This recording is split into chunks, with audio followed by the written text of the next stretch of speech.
Le silence qui régnait dans l'église Notre-Dame de la Conception fut rompu par un cri qui figea tous les fidèles sur place. Idolature.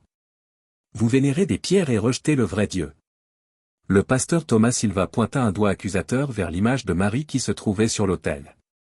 Son visage était rouge de colère, les veines de son cou saillantes. Personne ne s'y attendait. C'était en mai 1975, au beau milieu de la messe dominicale dans le petit village de São Miguel, au Portugal. Ce qui se passa dans les minutes qui suivirent allait changer non seulement la vie de cet homme, mais aussi celle de tous ceux qui furent témoins de l'impossible. Car lorsque les premières larmes rouges commencèrent à couler des yeux de la statue de Marie, le berger tomba à genoux. Et ce qu'il vit à cet instant, personne ne put jamais l'expliquer. Avez-vous déjà été si sûr de quelque chose que vous seriez prêt à tout risquer pour le défendre? Avez-vous déjà regardé quelqu'un qui pense différemment et ressenti de la colère, une colère authentique face à l'erreur que cette personne pouvait avoir? Voici l'histoire vraie d'un homme qui a découvert que le plus grand combat n'était pas contre les autres, mais contre l'arrogance même qui résidait dans son propre cœur. Et aujourd'hui, des décennies plus tard, son témoignage résonne encore dans les rues pavées de ce petit village portugais. Restez jusqu'à la fin, car ce que vous allez entendre pourrait changer votre vision de la foi, du respect et de la présence du sacré dans nos vies. Pour comprendre ce qui a poussé un homme de Dieu à prendre d'assaut une église catholique dans un accès de rage, il faut remonter le temps. Car Thomas Silva n'est pas né avec de la haine. Il est né avec de l'amour, et c'est précisément cet amour mal placé qui l'a transformé en quelque chose qu'il n'aurait jamais imaginé devenir. Thomas a grandi à Porto, dans une famille catholique traditionnelle. Sa mère, Dona Graça, avait un autel chez elle avec une image de Notre-Dame de Fatima. Chaque soir, avant de s'endormir, elle s'agenouillait devant cette image et récitait le chapelet. Thomas avait 6 ans lorsqu'il a commencé à faire de même avec elle. La douce voix de sa mère récitant les Ave Maria était le son qui l'endormait. Le parfum d'encens mêlé à la lavande qu'elle portait. Ses mains calleuses tenant le chapelet aux grains usés par l'usage. Tout cela était paix. C'était sécurité. C'était amour. Mais en 1958, alors que Thomas n'avait que 9 ans, sa mère tomba malade. La tuberculose. À cette époque, c'était presque une condamnation à mort pour les familles pauvres qui n'avaient pas les moyens de se payer les meilleurs traitements. Dona Graça fut admise à l'hôpital São João. Thomas se souvient de sa visite dans ce long couloir froid, l'odeur de désinfectant lui brûlant les narines. Elle était si maigre, si pâle. Mais elle tenait encore le chapelet entre ses doigts tremblants. « Prie avec moi, mon fils, murmura-t-elle avec difficulté. La Vierge Marie me guérira. Elle veille toujours sur ses enfants. » Thomas pria. Il pria de toutes ses forces, comme tout enfant de 9 ans. Il alluma des bougies à l'église. Il accompagna son père aux neuvaines. Il promit à la Vierge Marie d'être sage, d'aider à la maison et de ne plus jamais désobéir. Mais Dona Graça est décédée par un froid matin de décembre, 3 jours avant Noël. Le jeune Thomas s'agenouilla devant l'image de Notre-Dame de Fatima sur l'autel de la maison, contemplant ce visage serein, peint en plâtre. « Pourquoi » demanda-t-il doucement. « Pourquoi ne l'avez-vous pas sauvée ? Elle vous a tant prié. » Ce jour-là, quelque chose s'est brisé en lui.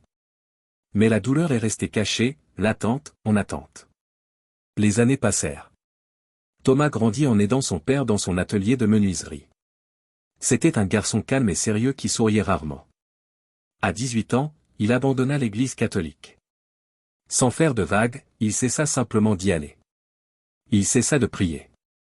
Il rangea le chapelet de sa mère dans un tiroir et ne le reprit jamais. Y a-t-il quelque chose de plus dangereux que de n'avoir aucune foi? Oui. Avoir une foi fondée sur la colère et le ressentiment. Et c'est précisément ce qui est arrivé à Thomas à l'âge de 23 ans. En 1972, Thomas fit la connaissance d'Helena, une jeune femme qui fréquentait une église évangélique pentecôtiste à Porto. Helena était différente de toutes les filles qu'il connaissait. Elle avait dans les yeux une étincelle qu'il n'avait pas vue depuis le vivant de sa mère. Elle parlait de Dieu non pas comme d'un juge distant, mais comme d'un Père présent, aimant et proche. « Jésus désire avoir une relation personnelle avec toi, Thomas, dit-elle avec conviction. Pas à travers des images, pas à travers des saints morts. Lui-même, directement avec toi. » Cela a touché une corde sensible chez Thomas. L'idée que Dieu n'était pas distant, qu'il n'était pas indifférent à sa souffrance. L'idée qu'il n'avait pas besoin d'intermédiaire pour le joindre. Thomas commença à assister aux offices avec Helena. L'église était petite et occupait une salle louée. Le pasteur, Evangelista Rodriguez, était connu pour ses sermons enflammés contre le catholicisme. « Frère », s'écria-t-il du haut de la chaire improvisée, frappant la Bible contre sa paume. Combien de millions s'agenouillent devant des statues? Combien embrassent des pierres et prient les morts? C'est de l'idolâtrie. C'est un péché. Et nous avons le devoir de libérer ces âmes égarées. Pour Thomas, chaque mot était comme de l'essence sur un feu dont il ignorait même l'existence. Toutes ces prières restées sans réponse depuis l'enfance, toute cette douleur refoulée, avaient enfin trouvé une cible, un coupable. Ce n'est pas Dieu qui a failli. C'est la mauvaise Église. C'est cette dévotion à Marie, ces images en plâtre, cette religion morte et vide que suivait sa mère qui l'ont mené à une mort sans explication. 6 mois plus tard, Thomas fut baptisé. 1 an plus tard, il animait des études bibliques. 2 ans plus tard, l'évangéliste Rodriguez l'ordonna pasteur adjoint. Thomas Silva avait trouvé sa mission, libérer les gens de l'esclavage catholique. Il ne l'apercevait pas comme de la haine, mais comme de l'amour, comme le sauvetage des âmes perdues. Il épousa Helena en 1974. Elle était enceinte de 3 mois lorsqu'ils déménagèrent à Vila de São Miguel, une petite ville de l'intérieur du Portugal, où Thomas allait fonder sa propre église.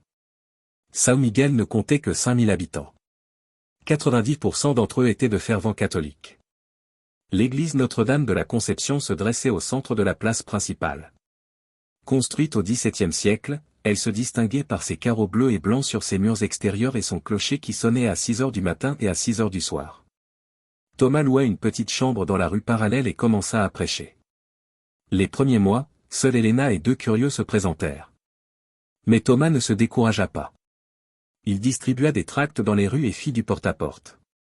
Ses pamphlets avaient des titres provocateurs, La vérité que l'Église catholique vous cache, Marie ne peut pas vous sauver, seul Jésus sauve, l'idolâtrie, le péché qui mène en enfer.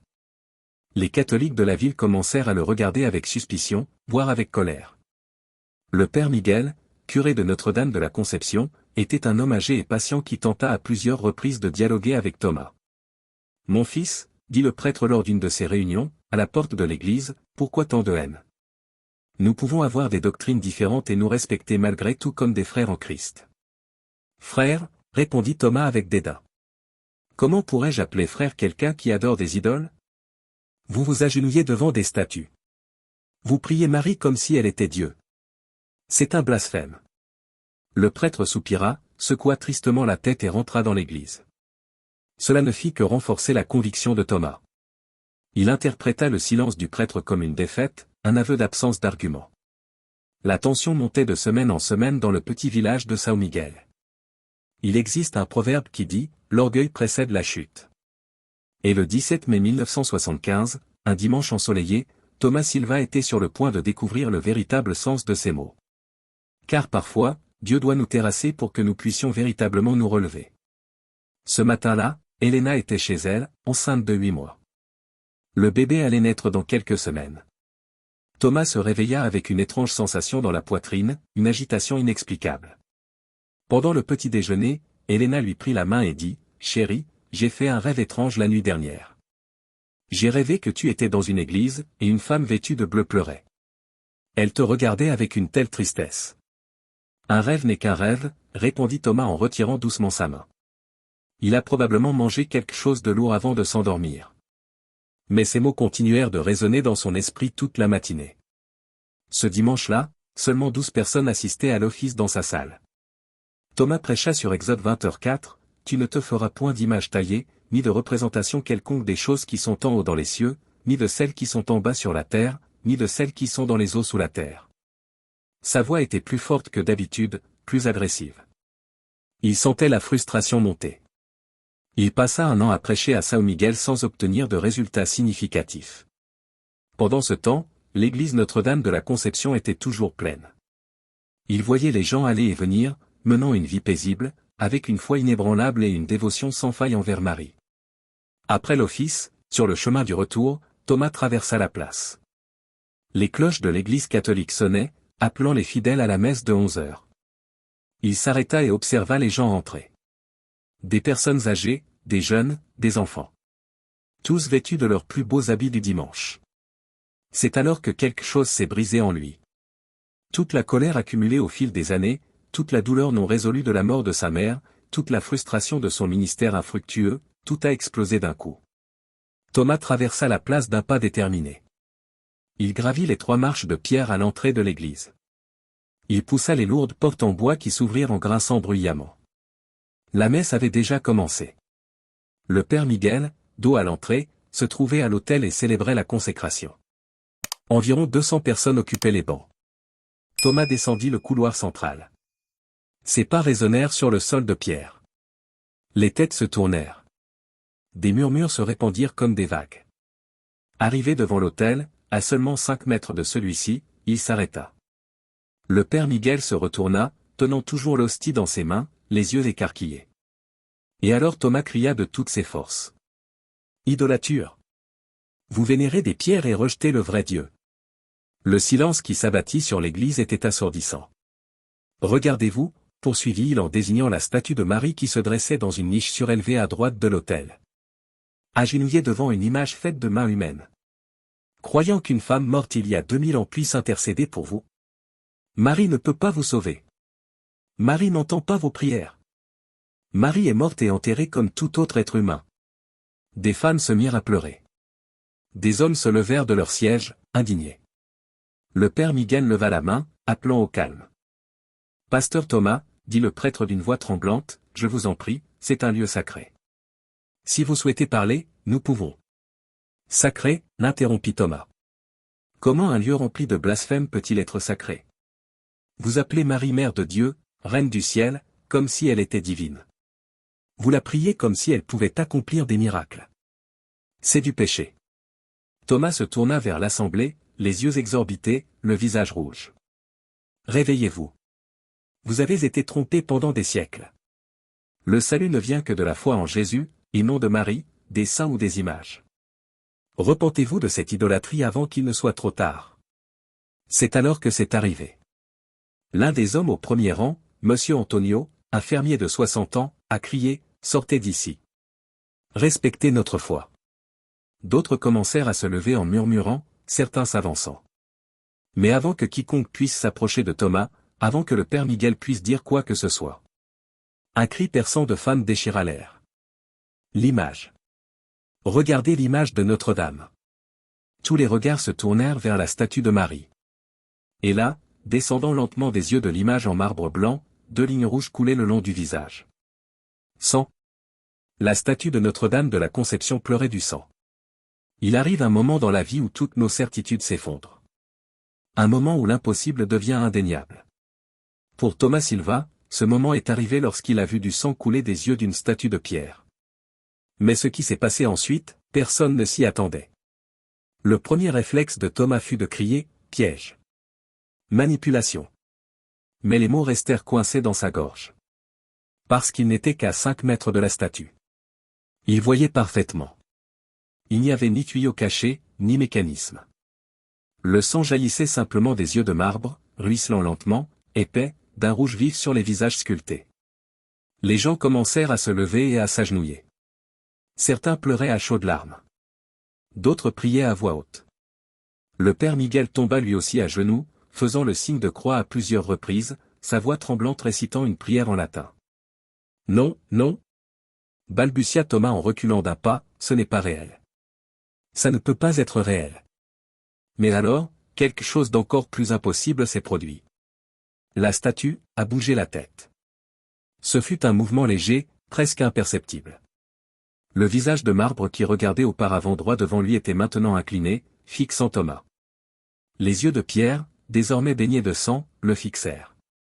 Et Thomas entendit une voix.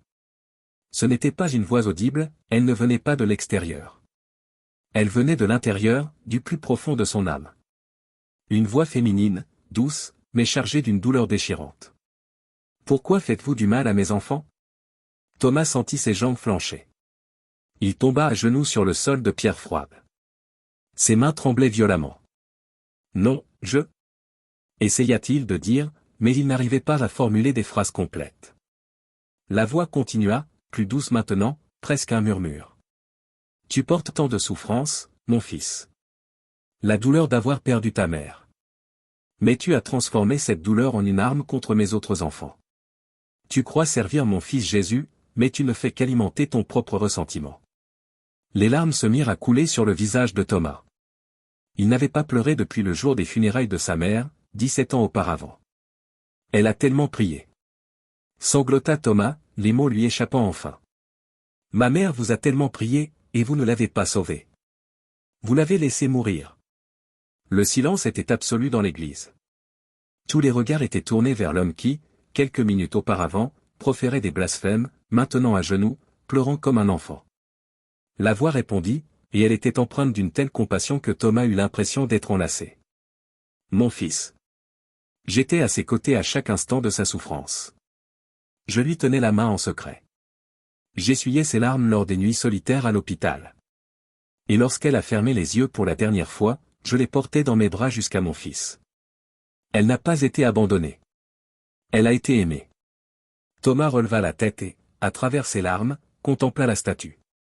Le sang coulait encore, mais l'expression du marbre avait changé. Elle semblait, triste. Une profonde tristesse maternelle. Mais pourquoi a-t-elle dû tant souffrir, demanda-t-il, la voix brisée. Pourquoi Dieu permet-il tant de souffrance? Parce que la souffrance fait partie d'un monde blessé par le péché, répondit la voix. Mais nous ne laissons personne souffrir seul. Chaque douleur, chaque larme, est connue.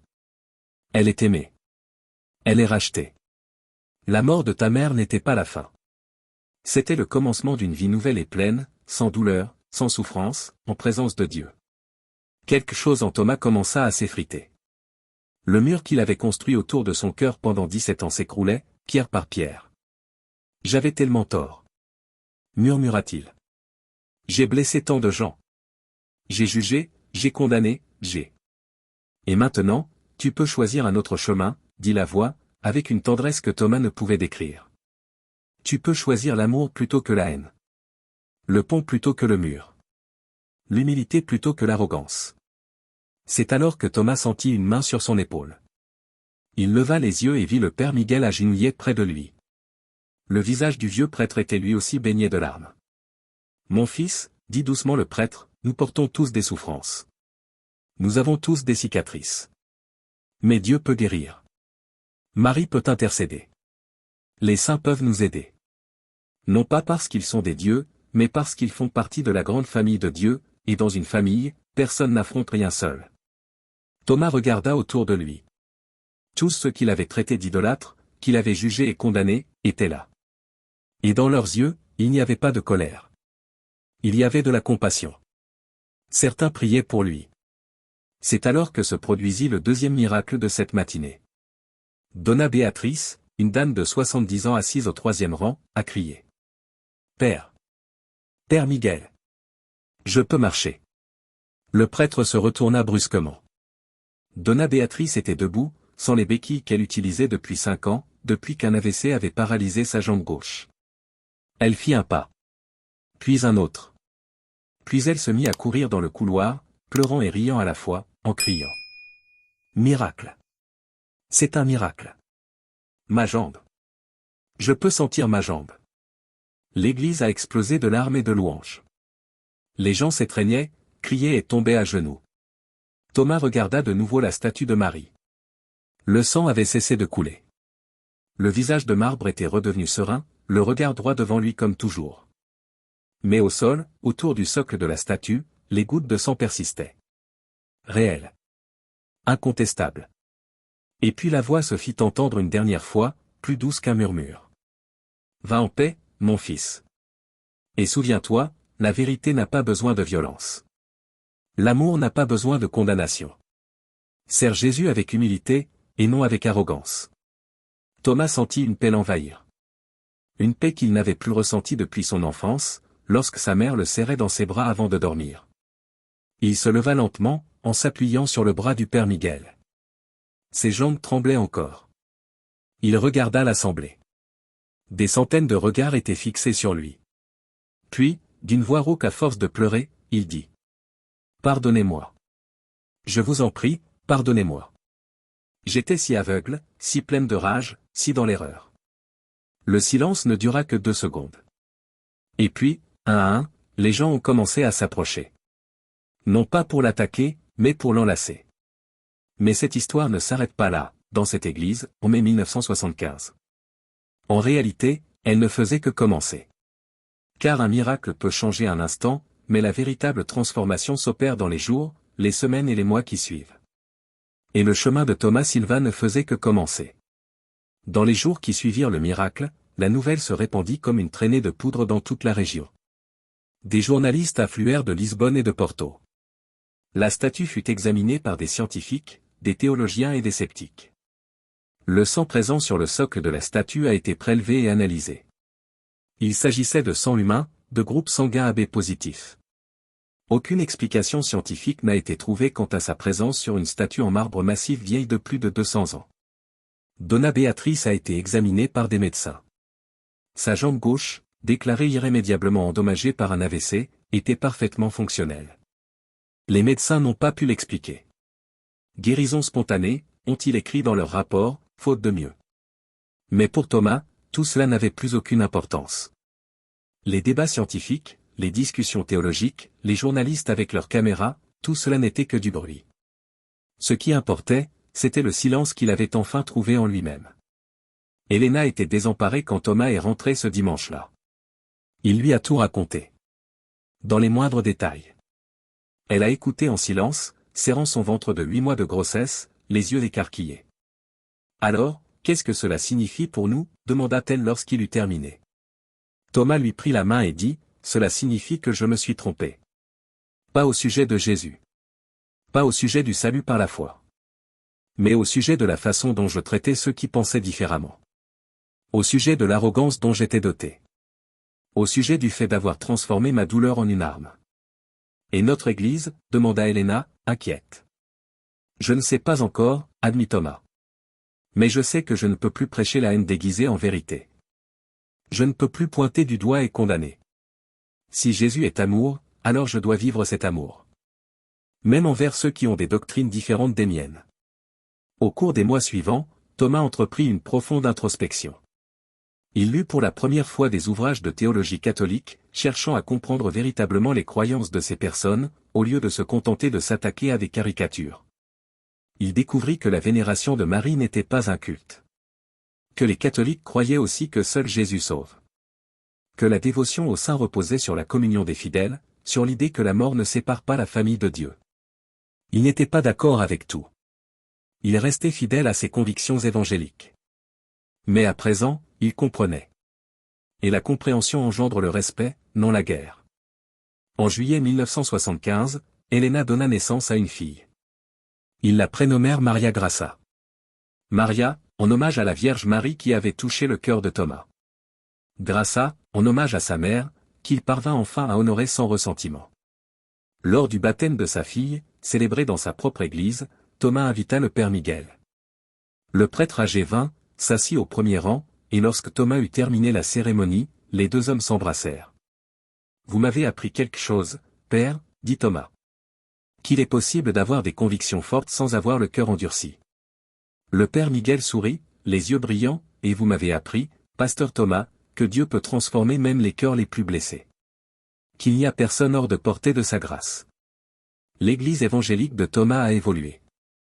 Il n'a pas renié ses convictions, mais il a modifié sa façon d'agir. Il a cessé de distribuer des tracts attaquant les catholiques. Il a commencé à organiser des événements communautaires ouverts à tous, collecte de denrées alimentaires, visite à l'hôpital et aide aux familles dans le besoin. Il a découvert que lorsqu'on sert les gens avec un amour sincère, sans jugement, sans arrière-pensée, ils ont naturellement envie d'entendre ce que l'on a à dire. Sa congrégation s'est développée. Non pas parce qu'il s'en prenait aux autres, mais parce qu'il vivait l'Évangile avec authenticité. En 2 ans, 50 personnes assistaient régulièrement aux offices. Et, chose surprenante, lui et le père Miguel devinrent amis. Ils prenaient un café ensemble une fois par semaine sur la place Saint-Michel. Ils discutaient de théologie, certes, mais avec respect. Ils riaient ensemble. Ils priaient ensemble, chacun à sa manière. Vous savez, pasteur, dit le père Miguel lors d'une de ces réunions, quelques années plus tard, je pense que Dieu nous permet d'avoir différentes manières de l'adorer parce qu'il est trop grand pour se limiter à une seule tradition. Nous sommes comme des musiciens jouant de différents instruments, mais faisant tous partie du même orchestre. Thomas sourit. J'aimais bien cette image, père. Des instruments différents, mais la même mélodie. Exactement, approuva le prêtre. Et la mélodie est l'amour. Mais qu'est-il arrivé à Thomas Silva dans les années qui suivirent? Comment cette transformation radicale a-t-elle influencé non seulement sa vie, mais aussi celle de toute une communauté? Et quel message cette histoire nous transmet-elle aujourd'hui, des décennies plus tard? En 1980, 5 ans après le miracle, un événement extraordinaire se produisit à Vila de São Miguel. La petite ville était confrontée à une grave sécheresse. Les puits étaient à sec. Les récoltes dépérissaient. Les familles étaient désespérées. C'est alors que Thomas et le père Miguel eurent la même idée, chacun dans sa paroisse, organiser une veillée de prière pour la pluie. Mais au lieu de le faire séparément, ils ont décidé de le faire ensemble. Le 15 août, jour de la fête de l'Assomption de Marie dans le calendrier catholique, catholiques et évangéliques se sont rassemblés sur la place centrale de São Miguel. Plus de 1000 personnes, soit la moitié de la population de la ville. Le père Miguel a dirigé les prières en latin et en portugais. Thomas a lu des psaumes et a prêché sur la fidélité de Dieu. L'assemblée a chanté des hymnes, chaque groupe à sa manière, mais tous unis par le même cœur. Et alors que le soleil commençait à se coucher, les premières gouttes tombèrent. En 2 heures, une pluie torrentielle et continue s'abattit sur São Miguel. Les puits se remplirent à nouveau. La terre, assoiffée, s'aspergea. Les récoltes furent sauvées.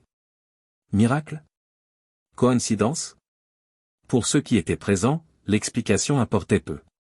Ce qui comptait, c'était que lorsque le peuple de Dieu s'unit dans l'amour, quelque chose de puissant se produit, transcendant les divisions. Cette veillée est devenue une tradition annuelle à São Miguel. Aujourd'hui encore, des décennies plus tard, catholiques et évangéliques se réunissent une fois par an pour prier ensemble pour la ville. Thomas Silva resta pasteur jusqu'à l'âge de 60 ans. Il ne devint jamais riche, ne fonda jamais de méga-église et ne fut jamais célèbre au-delà de sa région du Portugal. Mais il a transformé des vies. Non pas en prêchant contre les autres, mais en vivant l'évangile de manière authentique. Helena, son épouse, a toujours été son plus grand soutien. Ensemble, ils ont élevé 4 enfants. Maria Graça, l'aînée, est devenue infirmière. Joao, le cadet, est enseignant. Les jumelles, Anna et Sofia, sont respectivement devenues assistantes sociales et psychologues. Chacun au service des autres d'une manière ou d'une autre. Chacun perpétue les valeurs inculquées par ses parents, amour, respect, service, humilité. Le père Miguel est décédé en 1989, à l'âge de 84 ans. Thomas était à son chevet à l'hôpital lorsqu'il a rendu son dernier souffle. Merci, mon ami, murmura le prêtre avec difficulté. De m'avoir montré que Dieu agit de façon mystérieuse, même à travers des intrus en colère pendant la messe. Ils ont tous deux ri à travers leurs larmes. Merci, père, répondit Thomas en serrant la main fragile de son vieil ami. De m'avoir montré que la miséricorde est plus forte que le jugement. Aux funérailles, Thomas a lu un passage biblique. Dans l'Église catholique. Devant la même statue de Marie qui avait versé du sang 14 ans auparavant. La statue ne manifesta plus jamais de phénomène surnaturel. Elle redevint une simple et belle sculpture de marbre. Mais les taches de sang sur le socle persistèrent, malgré de multiples tentatives de nettoyage. Un souvenir indélébile de cette journée extraordinaire. Cette histoire vous touche-t-elle? Vous amène-t-elle à réfléchir à la façon dont nous traitons ceux qui pensent différemment? Si vous ressentez quelque chose en ce moment, aimez cette vidéo. Ce n'est pas juste un bouton, c'est une façon d'affirmer que vous aussi croyez que l'amour est plus fort que la division. Et dans les commentaires, partagez votre expérience. Avez-vous déjà vécu une situation qui vous a obligé à remettre en question vos certitudes? Une situation où Dieu vous a surpris d'une manière inattendue? Votre témoignage pourrait inspirer quelqu'un qui nous regarde. Abonnez-vous à la chaîne pour recevoir davantage de témoignages authentiques de transformation spirituelle. Car nous avons tous besoin de nous rappeler qu'aucun cœur n'est hors de portée de Dieu. Thomas Silva s'est éteint en 2015, à l'âge de 82 ans, entouré de sa famille. Ses dernières paroles furent « Dites à tous, que l'amour triomphe toujours ». Ses funérailles furent une célébration extraordinaire. Catholiques et évangéliques, côte à côte, pleurèrent la disparition d'un homme qui avait bâti des ponts là où se dressaient autrefois des murs. Helena vit toujours à Vila de São Miguel. Elle a 93 ans en 2025. Elle conserve le chapelet qui appartenait à la mère de Thomas, celui-là même qu'il avait gardé dans un tiroir pendant des années après sa mort. Il n'est jamais devenu catholique, explique Helena à ses petits-enfants lorsqu'ils l'interrogent sur l'histoire de leur grand-père. Il est resté évangélique jusqu'à la fin. Mais il a appris qu'on peut avoir des convictions sans être fermé d'esprit. On peut défendre sa foi sans attaquer celle des autres. L'église Notre-Dame de la Conception est toujours debout. La statue de Marie est restée au même endroit. Des touristes du monde entier viennent voir les traces de sang que la science n'a jamais pu expliquer pleinement. Mais les habitants de São Miguel savent que le véritable miracle n'était pas le sang qui a coulé d'une statue. Le véritable miracle fut la transformation d'un cœur blessé en un cœur guéri. D'un homme plein de haine en un homme plein d'amour. D'un croisé solitaire en un bâtisseur de ponts. Alors, que peut bien nous dire aujourd'hui cette histoire d'il y a des décennies, dans un petit village portugais? Dans un monde encore plus divisé, encore plus polarisé, où chacun clame sa vérité mais où peu écoute. La réponse pourrait vous surprendre. Nous vivons à une époque où il est plus facile que jamais d'attaquer ceux qui pensent différemment. Sur les réseaux sociaux, dans les groupes de discussion, lors de discussions familiales, la politique, la religion, les valeurs, tout est devenu un champ de bataille. Et beaucoup d'entre nous font exactement comme Thomas Silva, nous utilisons notre douleur refoulée comme une arme contre autrui. Nous transformons nos traumatismes en croisades. Nous nous persuadons de défendre la vérité, alors qu'en réalité nous ne faisons que nourrir notre propre ego blessé. L'histoire de Thomas nous enseigne une leçon profonde, il n'y a pas de vérité sans amour. Il n'y a pas de témoignage sans respect. Il n'y a pas de foi authentique née de la haine. Jésus a dit, aime ton prochain comme toi-même. Il n'a pas dit, aime ton prochain s'il adhère à toutes tes doctrines. Il n'a pas dit, aime ton prochain après sa conversion à ta religion. Il a simplement dit, amour. Et aimer ne signifie pas approuver tout. Thomas ne s'est jamais converti au catholicisme. Il a conservé ses convictions évangéliques jusqu'à la fin de sa vie. Mais il a appris à les vivre avec humilité, non avec arrogance, avec respect, non avec mépris. Pensez aux personnes de votre entourage qui pensent différemment de vous. Cela peut concerner la religion, la politique, le mode de vie ou les valeurs morales. Comment vous comportez-vous avec ces personnes? Comment parlez-vous d'elles en leur absence? Construisez-vous des ponts ou creusez-vous des abîmes? Essaie-t-il de comprendre, ou attend-il simplement son tour pour attaquer? Se pourrait-il que vous portiez en vous une douleur non résolue qui se transforme en arme contre les autres? En réalité, nous ressemblons tous un peu à Thomas Silva avant le miracle. Nous portons tous des blessures. Nous avons tous nos certitudes. Nous avons tous des personnes ou des groupes que nous jugeons ou méprisons. Mais nous avons tous aussi la capacité de ressembler à Thomas Silva après le miracle. De laisser Dieu ou la vie, ou l'expérience, peu importe comment on l'appelle, nous transformer. De choisir l'humilité plutôt que l'arrogance. L'amour plutôt que la haine. Le pont par-dessus le mur. Vous ne verrez peut-être jamais une statue pleurer du sang. Vous ne serez peut-être jamais témoin d'un miracle physique incontestable. Mais les vrais miracles se produisent dans le cœur. Ces choses se produisent lorsque vous choisissez de pardonner au lieu de garder rancune. Cela se produit lorsque vous choisissez d'écouter au lieu de simplement parler. Ces choses se produisent lorsque vous choisissez de voir l'humanité chez quelqu'un qui pense complètement différemment de vous. La mort de la mère de Thomas, Dona Graça, n'a pas été vaine. Sa douleur, sa souffrance, les prières restées sans réponse, contrairement à ses espoirs, tout cela s'inscrivait dans une histoire plus vaste. Une histoire qui n'a pas abouti à la tragédie, mais à la transformation. Parfois, Dieu répond à nos prières non pas en nous donnant ce que nous demandons, mais en utilisant notre souffrance pour créer en nous quelque chose de nouveau. Quelque chose de plus profond. Quelque chose de plus authentique. Et peut-être que le véritable message de Marie ce jour de 1975 n'était pas seulement destiné à Thomas. Il était pour nous tous. Pourquoi faites-vous du mal à mes enfants? Parce que nous sommes tous des enfants. Catholiques, évangéliques, d'autres religions, sans religion. Nous sommes tous aimés. Nous sommes tous en chemin. Nous avons tous nos lumières et nos ombres. Et lorsque nous nous faisons du mal les uns aux autres au nom de Dieu, au nom de la vérité, au nom d'un idéal élevé, nous faisons exactement le contraire de ce à quoi nous sommes appelés. Helena Silva, la veuve de Thomas, a dit quelque chose de magnifique dans une récente interview. Mon mari disait qu'avant le miracle, il pensait tout savoir. Après le miracle, il a découvert qu'il se posait les bonnes questions. Et la bonne question n'est pas, qui a raison et qui a tort, mais comment puis-je mieux aimer? Comment mieux aimer aujourd'hui? Comment entrer en contact avec quelqu'un qui pense différemment de vous? Comment remplacer le jugement par la curiosité? Comment peut-on honorer ses propres convictions sans déshonorer celles des autres? Voici les questions que nous laisse l'histoire de Thomas Silva. Et dans un monde qui crie de plus en plus fort, peut-être que la réponse commence par un murmure, « Pardonnez-moi. J'ai eu tort. Je ne me suis pas trompé sur tout. Mais je me suis trompé dans la façon dont j'ai traité ceux que je considérais comme des adversaires. » La statue de Marie à São Miguel a jadis versé du sang. Mais combien de fois le cœur de Dieu pleure-t-il lorsqu'il voit ses enfants s'entretuer? Lorsqu'il voit l'amour se muer en armes? Lorsqu'il voit la foi se transformer en haine? Ce miracle n'a pas eu lieu pour donner raison à qui que ce soit. Il a montré une autre voie. Une voie où conviction et compassion peuvent coexister. Où vérité et amour ne sont pas ennemis, mais alliés.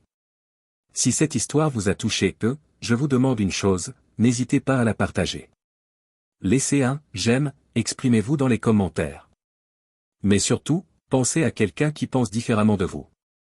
Quelqu'un que vous avez peut-être jugé, attaqué ou méprisé. Et demandez-vous, comment puis-je construire un pont aujourd'hui? Peut-être s'agit-il de présenter des excuses. Peut-être s'agit-il simplement d'écouter vraiment. Peut-être s'agit-il de reconnaître que cette personne, même avec des idées différentes, fait elle aussi de son mieux avec les moyens dont elle dispose. Abonnez-vous à cette chaîne si vous croyez que de véritables histoires de transformation peuvent changer le monde. Car elles le peuvent. Une vie à la fois. Un cœur à la fois.